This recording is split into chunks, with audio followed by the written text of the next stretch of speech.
take it right now. I'm not in your face. I'm just going to walk out fired, Carl. Yourself to you. As you saw, Chief Carl Stout is out. Several Oilton residents gathered in City Hall Tuesday evening to hear the decision on the employment status of Police Chief Carl Stout. We told you earlier this month, Stout's wife filed a protective order, just days after she also filed for divorce. As part of the order, Stout is not allowed to carry a gun, making it difficult to serve in his role as chief. Before Tuesday's meeting, many people waited outside the doors of City Hall. As the meeting went on, councilors entered executive session, and things got pretty heated outside of City Hall. Let's do it. Well, great. They're right here, Carl. Why don't we just go and go and go? And when women are beaten by men and we find that they're the police chief of a city, we don't let it go. Following the dispute, the meeting resumed and the board voted yes to firing Stout with cause, making it hard for him to work at any other police department. Stout did not take the news well. Yourself to you. Lauren Kelly's the facility where he worked as a police officer, the Eastern Kansas Veterans Affairs Health System in Leavenworth. That father's employer, the U.S. Department of Veterans Affairs, took steps to keep Jarrell McGeechee Sr. away from a gun, but somehow that failed. He was able to access the armory at the VA in Leavenworth and use the gun in the shootings, according to Kansas City Police. Kansas City Police say Jarrell McGeechee Sr. shot and killed his wife and son in April. He then turned the gun on himself, and KMBC 9 investigative reporter Matt Fleener is revealing he got access to a gun from a federal facility, Matt. The VA has suspended the police chief, the deputy chief, and officer responsible for the armory. They've also conducted a nationwide training on the correct procedures for armory access and removing firearms. Now, a family friend of the McGeechees said he is heartbroken and is demanding accountability. Now, we've asked for answers on how exactly Jarrell McGeechee Sr. got access to the VA's armory, even with the restraining order against him. Still waiting on that. Good morning and welcome to the Bad Apple Report. It's 7:30 a.m. bright and early right here at home on the range, and thank you so much for being here today, folks. All right, it's safe to say that when a cop flips his wig, it's unsafe for him to be around a gun. And it's always unsafe for anybody to be around a cop who's flipped his wig. All right, let's move on with the show. All right, let's take flight this morning with the ugly duckling. That's right. Oh, wait a second. The ugly duckling became a beautiful swan, so we're not going to call this fugly mayor the ugly duckling. We're going to call her Buzzard Butt. All right? Let's get on with Buzzard Butt. She's been ordered to pay up. How did she obtain Bro's personal information, social security number, etc.? Oh, no, we didn't even get to any of that. I have no idea. You don't know? No. The case is over. We don't have to litigate it anymore. It's very hard for me to now live where I live and feel safe. Colossal waste of everybody's time. So the mayor has to pay the court cost and the attorney's fees. The mayor's attorney says she's ready to move on, but as Chris Joseph reports, this episode may lead to another lawsuit. How are you feeling right now? Feel fantastic. Ann Bro and her attorney Justin Schmidt emerged from an Orleans Parish civil courtroom victorious after a judge ended Mayor LaToya Cantrell's temporary restraining order against her. Cantrell had filed a petition alleging Bro harassed her and was a threat to her safety. Bro filed a counterclaim denying any wrongdoing and arguing Cantrell was trying to restrict her free speech. Bro did take these photos from her balcony of Cantrell and security detail officer Jeffrey Vappy dining while Vappy was on the clock. This was never about me stalking the mayor or chasing the mayor. She's been my neighbor for quite some time. This was about an officer of the law doing something I thought he shouldn't be doing. Both Vappy and Cantrell are under a federal investigation. Bro provided the photos to the Metropolitan Crime Commission led by Rafael Goyeneche, who was in the courtroom Tuesday. The photos were also featured in a Lee Zurich investigation before Cantrell asked for the restraining order. But on top of that, the taxpayers had to pay for the city attorney to be present. The city released a statement saying the overall goal of the hearing was achieved, spreading the message the mayor should be treated with respect. We had a fair hearing with a fair judge. We believe that our legal position was sound. The judge didn't agree. The mayor accepts the ruling of the court and is ready to move on. The mayor may be ready to move on, but Bro might not be. Cantrell's petition included Bro's social security number, old driver's license photo, and expunged criminal history, all items regular citizens don't have access to. Breaux's attorney has alleged the New Orleans Police Department provided the mayor that information. This judgment today does not preclude Ms. Breaux going forward with any kind of action, perhaps over on Poydras and not here on Loyola in the future, to determine exactly what happened with that information, how it got into her petition. From the things around me and from people that may retaliate because she is the mayor of New Orleans. So I've changed up some things, but I'm not sure where we'll go with that. It's over. The mayor did not appear in the courtroom. Her office did not respond to our question on how she obtained the records. NOPD says it's investigating if any officers provided Cantrell the information. Once again, that was Chris Joseph reporting. Breaux's attorney says they will be looking to public records requests for more information on how her personal records were obtained. You mean to tell me those New Orleans cops helped out that old buzzard butt mayor? You know, you might not have believed it if you hadn't seen it right here on the Bad Apple Report. A man once responsible for enforcing the law is now finding himself in trouble with it. The entire community of Gibson County, I'm sure, is shocked at this. Sheriff Paul Thomas was released from the Gibson County Correctional Complex after being booked on charges claiming he profited from the work of inmates. The official indictment concerns the Orchard House Transitional Home and Alliance Staffing.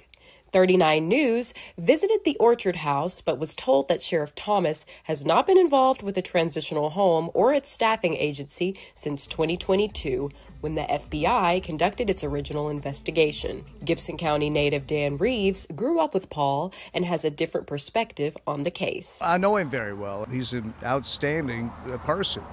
And one thing to keep in mind is everyone is presumed innocent until proven guilty. Dan is also the owner of and a talk show host for the West Tennessee radio station News Talk 96.5. He told 39 News that the charges against the sheriff have sparked a lot of conversation around the station. Anytime a sheriff gets charges filed against him, it's big news.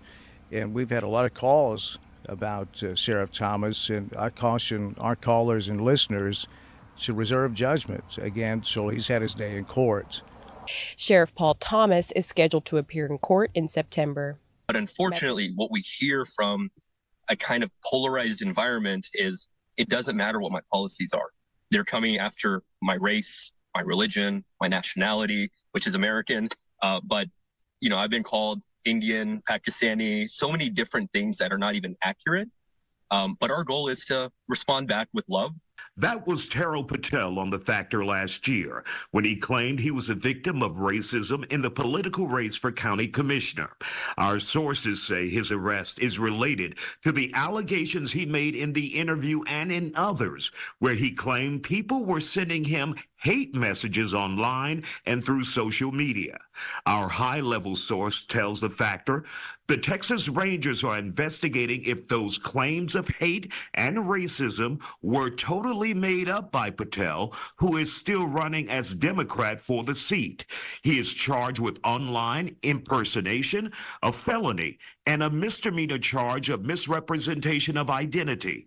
Charles Adams explains. I'm hearing some whispers that this is about him allegedly creating fake identities to then make hateful comments towards him so then he can seek media attention. Now, I don't know if this is true, but if it is true, right, this is a very appropriate prosecution. They are filing a misrepresentation of identity, which is a Class A misdemeanor, and an online impersonation charge, which is a third-degree felony, up to 10 years in prison, both found not in the penal code, but in the election code. And it's designed to prevent people from interfering with the outcomes of elections by misinformation.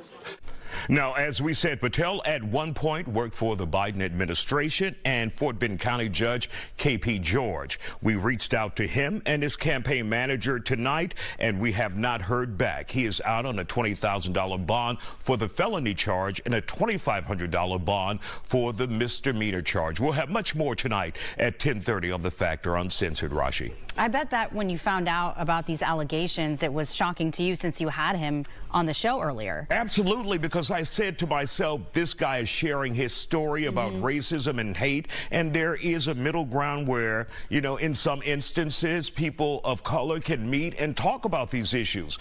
But now I'm thinking, did this guy just lie straight to my face? Yeah, it's something we gotta have to find out. All right, Isaiah, thank you for that. Dang, Isaiah, don't look so surprised. Jeez. He looked like he was in shock. Am I right? Okay. All right, who'da thunk it? On with the show. And as the saying goes, you get what you vote for, right? Okay. And now in this next piece, this sheriff, this voted for sheriff by the people, he's got style and really expensive tastes. I'd be willing to bet he's got a closet full of fancy shoes. It's a new and expensive way to recruit and retain detention officers. Both the DeKalb and Clayton County Sheriff spend millions on fleets of electric vehicles, not to move prisoners or search for criminals, but as a job perk for employees to commute to and from work. Clayton County Sheriff has come under some fire over his EV fleet, not just because of the cost, but because some of those cars sit idle in a parking lot, still bearing dealer tags. Fox 5 team reporter Johnny Edwards asked the sheriff, how is this expense justified? Johnny? That's right, and Clayton County Sheriff LeVon Allen had plenty to say, even if his critics aren't buying it. Allen, who succeeded his godfather, Victor Hill, faces a runoff election tomorrow. Among the criticisms hurled his way, spending $3 million on a fleet of 99 Chevrolet Bolts, even though the county doesn't have charging stations. Hello, how you doing? All right. Clayton County Sheriff LeVon Allen, a lawman with a $44.3 million budget who's not shy about asking for more money. Everything you see here is medical, food service, and or dealing with employees and employee salaries. Above and beyond his budget, he's asked for $3.6 million for lock repairs, $2.1 million for 33 more deputies, $2.3 million for tasers, body cameras, washers and dryers, security upgrades, and other supplies. The list goes on. How much extra have you asked for in your budget? How about an extra $33 million? So when Sheriff Allen bought a fleet of 2023 Chevrolet Bolts, price tag $3 million, some people didn't take it well. It's a waste of money, and it seems to be an ongoing thing with the Sheriff's Department. One of the critics, the man who not only heads the panel that controls county purse strings, but who's also facing him in a runoff for Clayton County Sheriff. I think he's made some purchases that were not rational, such as the EVs. But the sheriff isn't ducking the controversy.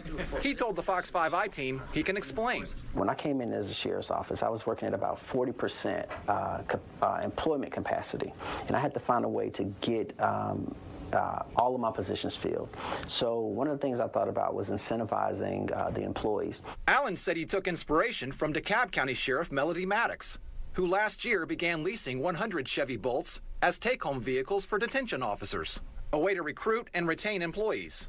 Allen also gives the take-home EVs to clerks. And it worked. In 6 months' time, we were able to become fully staffed. I went from 40% to 100%. A big difference in DeKalb, Sheriff Maddox not only has a budget more than twice as big as Allen's, but also 16 charging stations. There's no infrastructure in place for electric vehicles to be charged while at work. And if we're going to make that kind of purchase at the amount of money that he purchased them at, we need to make sure that they are fully equipped. Sheriff Allen says that for now, employees with the Chevy Bolts can charge them by plugging into a wall at home or by finding other charging stations. We asked the sheriff's office for an accounting of all employees who've been assigned the Bolts. It turns out the only record is this dry erase board with car numbers and last names. That is inexcusable. What if somebody goes in there and erases the whole thing? Where is the backup for that? But for some of the sheriff's critics, it's not just the purchase of the cars that bothers them. It's the fact that a year later, some of these cars are still sitting in his parking lot unused, with dealer tags. Chairman Turner alleges that at one point, he saw 30 to 40. In early June, we counted 10. It's irresponsible, especially when using taxpayers' money, to have vehicles sitting in the back lot. I extended it to them as a courtesy. Allen, though, blames the county government, saying he had an arrangement to set aside 25 EVs for other county departments to use. But he says the county never picked up the cars. The issue came up on the campaign trail during a candidate forum in March. The 22 cars that you see are sitting belongs to the Board of Commissioners. So, Sheriff Allen, please don't get your cars. You can have please, because I'm a firm believer that we don't buy equipment and have equipment sitting around. We reviewed internal emails that show there was a discussion between Sheriff Allen and the chief operating officer about the county using 25 cars. What's in dispute is who approached who and whether the county meant for the sheriff to immediately set the cars aside and not put them to use himself. That dry erase board confirmed what we saw in the parking lot. 10 of the 99 cars remain unassigned, still waiting for county license plates. Russ, Courtney? Well, it is a fair point that there's a cost involved in having cars just sitting around. It is a nice perk to have a vehicle like this. What are the employees allowed to do with those vehicles, John? Yeah, I wondered about that myself. There is a take-home policy, and only the county employee themselves can drive the car. No spouses, no children driving them, and they're only for going to and from work, and any stops along the way, no driving them to the mountains or Orlando, and if you use it to be a moonlighting as an Uber driver, the sheriff said that'll get you fired. Well, it'll be interesting to see as you continue to follow this story what comes of this investigation. Well, absolutely. It'll be interesting to see what happens tomorrow. Yeah. All right. Johnny, thanks. Thank you. That is pretty funny. Like those people are going to be driving those cars into the mountains on a vacation or, you know, moonlighting as an Uber driver in one of those cars. That's hilarious. Get like 13 miles and you got to charge it up again. Anyway, so I think the reason I did that is because that sheriff was so sharp. I just like the way he dressed. That's why I put him on the bad apple report. I'm not sure he's a bad apple. We'll check into it. And we're going to wrap it up with a quick little piece about the town with a frown. That's right. Ain't none of them folks been living under a rock, man. And it took them just about 0.3 seconds to find out the town had hired Brockman. And they were up in arms. We've heard the calls of outrage after Ellesmere police announced the controversial hire of Tyler Brockman onto their force. Brockman was at the very center of a 2014 shooting that led to the Boone County Sheriff's Office making a $3.5 million payout to Samantha Ramsey's family. WCPO 9 News reporter Sean Delancey has been digging into the history here and bringing your concerns to those in power. Ellesmere PD's Facebook announcement that Tyler Brockman would be joining the force led to a virtual explosion of comments. Hundreds upon hundreds of reactions from those not forgetting that 10 years ago Brockman shot and killed Samantha Ramsey as she left a field party. Right along Riverside Road, a cross still stands more than a decade later, marking the spot where Samantha Ramsey died. It's still maintained with messages of love for the young woman. We talked with her friends as they originally built it in 2014. She was always like the most outgoing person on our team, and she always made everybody laugh and cheered everybody up. A lawsuit over the shooting netted Ramsey's family a $3.5 million settlement and led to safety changes like body-worn cameras at the Boone County Sheriff's Department. But it did not lead to criminal charges against Brockman. This is only part of our original investigation into why a grand jury declined to indict him. We uncovered witness reactions of the shooting. She accelerates, hits him, and he shoots. In this one, the witness describes an injury. He gets up, and he starts to limp. Photos show several injuries to Brockman's legs and arms from the altercation. A toxicology report indicates Ramsey had THC and alcohol in her system at the time of the shooting. Now, Ellesmere Police Chief Russell Wood declined comment when I called him, but told counsel when announcing the hire that a recent hiring spree has filled the department. Making our agency whole has been a top priority, and I'm very happy to say that we are now full capacity. Mayor Marty Linhoff didn't respond to a request for comment. At the same meeting, he commended Chief Wood on bringing the right people to the city. Could have filled this a long time ago, but they weren't the right fit for the city. They weren't the right fit for the chief, and I want to thank you for staying on task. While the mayor is happy, it's clear the public isn't ready to forget Ramsey or her family. We reached back out to them for comment and also didn't hear back. In Ellesmere, I'm Sean Delancey, WCPO 9 News. And you are the most wonderful people the internet has to offer, and probably the most awesome neighbors to your neighbors. I can just tell. Thank you so much for being here, folks. You're awesome. And I will whip up another batch of bad apples just for you. And I'll have them ready for you at 7:30 a.m., bright and early, right here at Home on the Range tomorrow morning. Have a great day.